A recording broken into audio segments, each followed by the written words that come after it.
Hello നമസ്കാരം. Video തുടങ്ങും മുമ്പ് കഴിഞ്ഞ ദിവസം കോൺഗ്രസ് എംഎൽഎയും യൂത്ത് കോൺഗ്രസ് നേതാവുമായ രാഹുൽ മാങ്കൂട്ടത്തിൽ ഇട്ട ഫേസ്ബുക്ക് പോസ്റ്റ് ഒന്ന് പരിശോധിക്കാവുന്നതാണ്. സഖാവ് കുഞ്ഞാലിയുടെ മണ്ണാണ് എന്ന് ആണയിട്ട് പറയുന്നതിന് പകരം ആ മണ്ണിൽ പാർട്ടി ചിഹ്നത്തിൽ മത്സരിക്കാൻ ധൈര്യമുണ്ടോ? പിണറായി 3.0 ലോഡിംഗ് എന്ന് തള്ളിമറിക്കുന്നവർക്ക് സിറ്റിംഗ് സീറ്റിൽ മത്സരിക്കാനുള്ള ആളിനെ കിട്ടുന്നില്ല എന്ന് പറയുന്നത് തന്നെ എന്തൊരു ദുരവസ്ഥയാണ്. അതല്ല, സിറ്റിംഗ് സീറ്റിൽ ജയിക്കുമെന്ന് ആത്മവിശ്വാസമുണ്ടെങ്കിൽ CPM സംസ്ഥാന സെക്രട്ടേറിയറ്റ് അംഗവും നിലമ്പൂരുകാരനും നിലമ്പൂരിന്റെ ചുമതലക്കാരനുമായ എം സ്വരാജിനെ മത്സരിപ്പിക്കാൻ പാർട്ടി തയ്യാറാവുകയും എം സ്വരാജ് അത് സന്തോഷത്തോടെ ഏറ്റെടുക്കുകയും ചെയ്യുമല്ലോ. പാർട്ടിയിലെ ഒരു വിഭാഗം സ്വരാജ് മത്സരിക്കണമെന്ന് ആവശ്യപ്പെട്ടിട്ടും അത് തന്നെ ഒതുക്കാനാണ് എന്ന് പറഞ്ഞ് മാറി നിൽക്കുന്ന സ്വരാജിന്റെ ആറ്റിറ്റ്യൂഡിലും ഒരു ബലിയാടിനെ തപ്പുന്ന പാർട്ടിയുടെ അന്വേഷണത്തിലും കാണാം ആ പരാജയ ഭീതി. നിലമ്പൂരിൽ പാർട്ടി ചിഹ്നത്തിൽ ഒരാളെ മത്സരിപ്പിക്കുമോ എന്നുള്ള വെല്ലുവിളി, സ്വരാജിനെ മത്സരിപ്പിക്കുമോ എന്നുള്ള പരിഹാസം നിറഞ്ഞ മറ്റൊരു വെല്ലുവിളി. ഇതാണ് മാങ്കൂട്ടത്തിലിന്റെ പോസ്റ്റിലുള്ളത്. ഇതിന് രണ്ടിനും CPM മറുപടി നൽകിയിരിക്കുകയാണ്. നിലമ്പൂരിൽ പാർട്ടി ചിഹ്നത്തിൽ മത്സരിക്കുന്നത് എം സ്വരാജാണ്. മാങ്കൂട്ടത്തിൽ വെല്ലുവിളിച്ചതുകൊണ്ടോ ഒന്നുമല്ല CPM തീരുമാനമെന്ന് സൂക്ഷ്മമായി രാഷ്ട്രീയം നിരീക്ഷിക്കുന്നവർക്ക് മനസ്സിലാക്കാം. അതിന് മറ്റു ചില കൃത്യമായ കാരണങ്ങളുണ്ട്. UDFൽ അൻവറിന്റെ പേരിലുള്ള കലഹം ഒരു ഭാഗത്തുണ്ട്. അതിൽ സതീശനെടുത്ത നിലപാടിനോടുള്ള വിയോജിപ്പുകളുണ്ട്. സതീശൻ പാർട്ടിയിൽ നേടുന്ന മേൽക്കൈയിൽ അസംതൃപ്തരുണ്ട്. അതങ്ങനെ വിട്ടാൽ അടുത്ത മുഖ്യമന്ത്രി കസേര കൈവിട്ടു പോകുമെന്ന് പേടിയുള്ളവരുണ്ട്. ഇതെല്ലാം കോൺഗ്രസിനുള്ളിലെ സംഘർഷഭരിതമായ അന്തരീക്ഷം കാട്ടിത്തരുന്നു. ഇങ്ങനെയുള്ള കലഹങ്ങളും ആഭ്യന്തര സംഘർഷങ്ങളും നിലമ്പൂരിൻ്റെ രാഷ്ട്രീയ ചരിത്രത്തിൻ്റെയും അടയാളപ്പെടുത്തലുകളാണ്. അത് നമുക്കൊന്ന് പരിശോധിക്കണം. പരമ്പരാഗത വലത് അനുകൂല മണ്ഡലത്തിൽ 2 തുടർ തോൽവികളിലേക്ക്, അതായത് 2011-ലും 2021-ലുമുള്ള തോൽവികളിലേക്ക് UDFന് എത്തിച്ചത് വെറും അൻവർ പ്രഭാവം മാത്രമായിരുന്നില്ല. കോൺഗ്രസിനുള്ളിലെ പടലപ്പിണക്കത്തിന്റെ കെട്ടുപാടുകളും അതിന് കാരണമായിരുന്നു. നിലമ്പൂരിന്റെ മണ്ണിൽ അലിഞ്ഞു ചേർന്നിട്ടുള്ള പതിറ്റാണ്ടുകളുടെ പകയുള്ള കോൺഗ്രസ് ഗ്രൂപ്പുകൾക്ക് അങ്ങ് ഇപ്പോൾ പത്യമടക്കാൻ കഴിയുമോ എന്നതാണ് നമ്മൾ കണ്ടറിയേണ്ട കാര്യം. പ്രത്യേകിച്ചും ഗ്രൂപ്പ് പോരിൽ ഒരു ഭാഗത്തുണ്ടായിരുന്ന ആര്യാടൻ കുടുംബത്തിൽപ്പെട്ട ഒരാൾ മത്സരിക്കാൻ ഇറങ്ങുമ്പോൾ. നിലമ്പൂരിലെ കോൺഗ്രസ് ഗ്രൂപ്പ് പോരിന്റെ കഥ നമ്മൾ പറയുകയാണെങ്കിൽ 1980-കളിൽ നിന്ന് തുടങ്ങണം. ആ പശ്ചാത്തലത്തിൽ മാത്രമേ നിലമ്പൂർ കോൺഗ്രസ് രാഷ്ട്രീയം നമുക്ക് കൃത്യമായി മനസ്സിലാക്കാൻ കഴിയൂ. 1980-ൽ നിയമസഭാ തെരഞ്ഞെടുപ്പിൽ CPM സഖ്യം ചേർന്നത് നമുക്കറിയാം ഇന്ത്യ വിരുദ്ധ ചേരിയായ കോൺഗ്രസ് ഉറുസു വിഭാഗവുമായിട്ടാണ്. ആ ചേരിയുടെ ഭാഗമായിരുന്നു അന്ന് ആന്റണിയും ഉമ്മൻചാണ്ടിയും ആര്യാടൻ മുഹമ്മദും. കരുണാകരനും മറ്റും ഇന്ദിരാഗാന്ധിക്കൊപ്പം മറുഭാഗത്തും നിലയുറപ്പിച്ചു. തെരഞ്ഞെടുപ്പിൽ CPM കോൺഗ്രസ് ഉറുസ് കേരള കോൺഗ്രസ് സഖ്യം വിജയിച്ചു. നായനാർ മുഖ്യമന്ത്രിയായി. മന്ത്രിമാരായവരുടെ കൂട്ടത്തിൽ ആര്യാടൻ മുഹമ്മദും ഉണ്ടായിരുന്നു. സംഘടനാ തലത്തിലുള്ള ധാരണയുടെ അടിസ്ഥാനത്തിലായിരുന്നു ആര്യാടന് അന്ന് മന്ത്രിസ്ഥാനം കിട്ടിയത്. പക്ഷേ ആര്യാടൻ MLA അല്ല. നിയമസഭാ തെരഞ്ഞെടുപ്പിനൊപ്പം നടന്ന പൊതു തെരഞ്ഞെടുപ്പിൽ പൊന്നാനിയിൽ നിന്ന് ലോക്സഭയിലേക്ക് മത്സരിച്ച് ആര്യാടൻ തോറ്റിരുന്നു. അങ്ങനെയുള്ള ആര്യാടനെ ഉടനെ MLA ആക്കണം. ആര് രാജിവെക്കും? ആ ചോദ്യം എത്തി നിന്നത് ആര്യാടന്റെ തന്നെ തട്ടകമായ നിലമ്പൂരിലാണ്. നിലമ്പൂരിൽ MLA ആയി തെരഞ്ഞെടുക്കപ്പെട്ടിരുന്നത് കോൺഗ്രസ് ഉറുസു വിഭാഗത്തിലെ C ഹരിദാസനായിരുന്നു. കരുണാകരന്റെ അടുത്ത ആളായിരുന്ന TK ഹംസയെ തോൽപ്പിച്ചാണ് ഹരിദാസൻ ആ വിജയം നേടിയത്. ഹരിദാസൻ MLA ആയിട്ട് 10 ദിവസമേ ആയിരുന്നുള്ളൂ. പക്ഷേ പാർട്ടി തീരുമാനം പറഞ്ഞ ഉടനെ അദ്ദേഹം രാജിവെച്ചു. 10 ദിവസം മാത്രം MLA ആയിരുന്ന ഹരിദാസിന്റെ റെക്കോർഡ് ഇന്നും തകർക്കപ്പെട്ടിട്ടില്ല. ആ രാജിക്ക് പകരമായി അദ്ദേഹത്തിന് പിന്നീട് രാജ്യസഭാ അംഗത്വം നൽകി. അത് മറ്റൊരു കാര്യം. എന്തായാലും ആര്യാടൻ ഉപതെരഞ്ഞെടുപ്പിൽ മത്സരിക്കാൻ എത്തിയപ്പോൾ പ്രതിസന്ധിയിലായത് CPM ആയിരുന്നു. കാരണം നിലമ്പൂർ MLA ആയിരുന്ന സഖാവ് കുഞ്ഞാലി വെടിയേറ്റ് മരിച്ച കേസിൽ 1-ാം പ്രതിയായിരുന്നു ആര്യാടൻ. അന്ന് കൊലയാളി എന്ന് വിളിച്ചയാൾക്ക് വേണ്ടി തെരഞ്ഞെടുപ്പ് പ്രചാരണം നടത്തേണ്ട ഗതികേട് വന്നു CPM പ്രവർത്തകർക്ക്. കുഞ്ഞാലിയുടെ വീര്യം നിറഞ്ഞ സമരജീവിതവും അദ്ദേഹം വെടിയേറ്റ് മരിച്ച സാഹചര്യവും എല്ലാം ഉൾപ്പെടുത്തിയുള്ള വീഡിയോ കഴിഞ്ഞ ദിവസം പേജ് 10 സ്റ്റോറീസ് ചെയ്തിട്ടുണ്ട്. താല്പര്യമുള്ളവർക്ക് സ്ക്രീനിൽ കാണുന്ന തമ്പനെയിലുള്ള വീഡിയോ ഈ ചാനലിൽ നിന്ന് കാണാൻ കഴിയും. എന്തായാലും ഇടതു പ്രവർത്തകരുടെ കൂടെ സമഫലമായി ആര്യാടൻ വീണ്ടും നിലമ്പൂർ MLA ആയി മന്ത്രിസ്ഥാനത്ത് തുടർന്നു. പക്ഷേ ആ മന്ത്രിസഭയ്ക്ക് 6 മാസമേ ആയുസുണ്ടായിരുന്നുള്ളൂ. കോൺഗ്രസ് നായനാർ മന്ത്രിസഭയ്ക്കുള്ള പിന്തുണ പിൻവലിച്ച് മാതൃസംഘടനയിലേക്ക് മടങ്ങി. നിലമ്പൂരിൽ നാണക്കേട് മറന്ന് പ്രവർത്തിച്ച് ജയിപ്പിച്ച ആര്യാടനാണ് നായനാർ സർക്കാർ വീഴുന്നതിൽ നിർണായക പങ്കുവഹിച്ചതെന്ന് CPM വിശ്വസിച്ചു.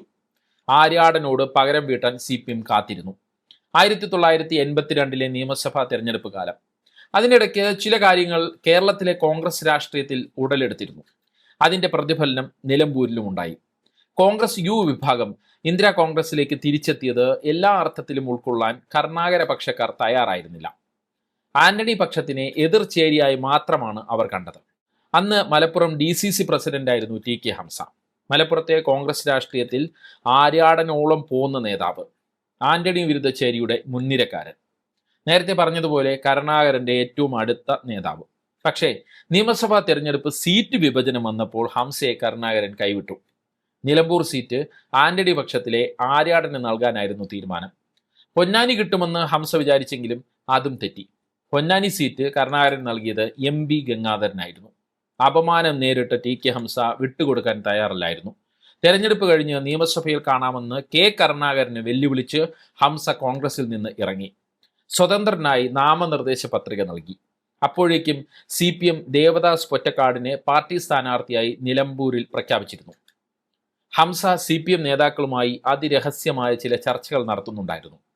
കൃത്യമായ തന്ത്രം രൂപപ്പെടുത്തിയ CPM ആര്യാടനോട് പകരം വീട്ടാനുള്ള അവസരമായി ഇതിനെ കണ്ടു. പത്രിക പിൻവലിക്കാനുള്ള അവസാന ദിവസം CPMന്റെ അപ്രതീക്ഷിത നീക്കമുണ്ടായി. സ്വന്തം സ്ഥാനാർത്ഥിയായ ദേവദാസ് പൊറ്റക്കാടിനെ പിൻവലിച്ച് TK ഹംസയ്ക്ക് പിന്തുണ നൽകി പാർട്ടി. രാഷ്ട്രീയ തന്ത്രശാലിയായ K കരുണാകരനെ പോലും ഞെട്ടിച്ച നീക്കമായിരുന്നു നായനാരും കൂട്ടരും അന്ന് നടത്തിയത്. അതോടെ ആര്യാടൻ ഹംസ നേർക്ക് നേർ പോരാട്ടം നിലമ്പൂരിൽ നടന്നു. ആര്യാടനെ ജയിപ്പിക്കേണ്ടി വന്ന കറുത്ത കറ മായ്ക്കാൻ CPMഉം ഇടതുപക്ഷവും ഹംസയ്ക്കായി നന്നായി പണിയെടുത്തു. മറുഭാഗത്ത് ആര്യാടനായി കോൺഗ്രസ് ചേരി മറന്ന് ഒന്നായി നിന്നു. രാഷ്ട്രീയ കേരളം ഒന്നാകെ ശ്രദ്ധിച്ച കടുത്ത പോരാട്ടം നടന്നു. ഫലം വന്നപ്പോൾ ഹംസ ആര്യാടനെ 1566 വോട്ടുകൾക്ക് തോൽപ്പിച്ചു. കരുണാകരനെ ഹംസ നിയമസഭയിൽ കാണുകയും ചെയ്തു. പിന്നീട് TK ഹംസ CPM അംഗത്വമെടുത്തു. CPM സംസ്ഥാന കമ്മിറ്റിയിൽ വരെ എത്തി. മലപ്പുറത്തെ CPMന്റെ വളർച്ചയിൽ നിർണായക പങ്കും അദ്ദേഹം വഹിച്ചു. പറഞ്ഞു വന്നത്, K കുഞ്ഞാലി വധത്തിൽ ശക്തമായ വികാരം നിലനിന്ന കാലത്തു പോലും കോൺഗ്രസിലെ MB ഗംഗാധരനെ വിജയിപ്പിച്ച മണ്ഡലമായിരുന്നു നിലമ്പൂർ.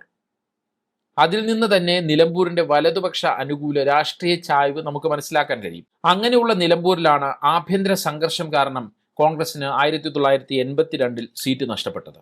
പിന്നീടുള്ള കാലം, അതായത് 1987 മുതൽ 2016 വരെ ആര്യാടനായിരുന്നു നിലമ്പൂർ MLA. എതിർ സ്വരങ്ങൾക്കൊന്നും കരുത്തില്ലാതിരുന്ന കാലമായിരുന്നു അത്. പക്ഷെ അപ്പോഴും ആര്യാടൻ വിരുദ്ധ ചേരി മലപ്പുറത്തും നിലമ്പൂരിലും ഉണ്ടായിരുന്നു. 2011 തെരഞ്ഞെടുപ്പിൽ ആര്യാടൻ വിരുദ്ധ ഗ്രൂപ്പിന്റെ പ്രവർത്തനം ശക്തമായി. മാത്രമല്ല മണ്ഡല പുനർനിർണയവും കോൺഗ്രസിന് തിരിച്ചടിയായതോടെ 2011 ആര്യാടന്റെ ഭൂരിപക്ഷം ചരിത്രത്തിൽ ആദ്യമായി 6000 കുറഞ്ഞു. അപകടം തിരിച്ചറിഞ്ഞ ആര്യാടൻ മുഹമ്മദ് അടുത്ത തെരഞ്ഞെടുപ്പിൽ ബാറ്റൻ മകൻ ഷൗക്കത്തിന് കൈമാറി.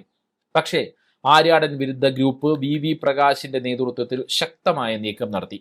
കോൺഗ്രസ് പാരമ്പര്യവും ഗ്രൂപ്പ് ബന്ധവുമുള്ള PV അൻവർ CPM സ്വതന്ത്രനായി നിലമ്പൂരിൽ രംഗത്തെത്തിയതും ഷൗക്കത്തിന് തിരിച്ചടിയായി. ആര്യാടൻ വിരുദ്ധ വോട്ടുകൾ കൂടി ശേഖരിച്ച PV അൻവർ ഷൗക്കത്തിനെ അനായാസം തോൽപ്പിച്ച് ജയിച്ചു കയറി.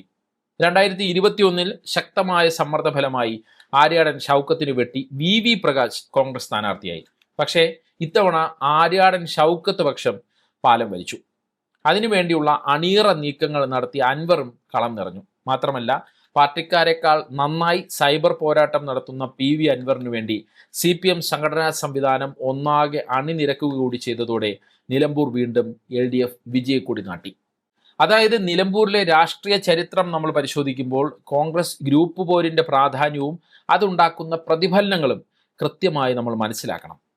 ഇത്തവണത്തെ തെരഞ്ഞെടുപ്പിലും കോൺഗ്രസ് പ്രാദേശിക ഗ്രൂപ്പുകൾ അവരവരുടെ റോൾ കൃത്യമായി നിർവഹിക്കുമെന്ന് തന്നെയാണ് നമുക്ക് വിലയിരുത്താൻ കഴിയുക.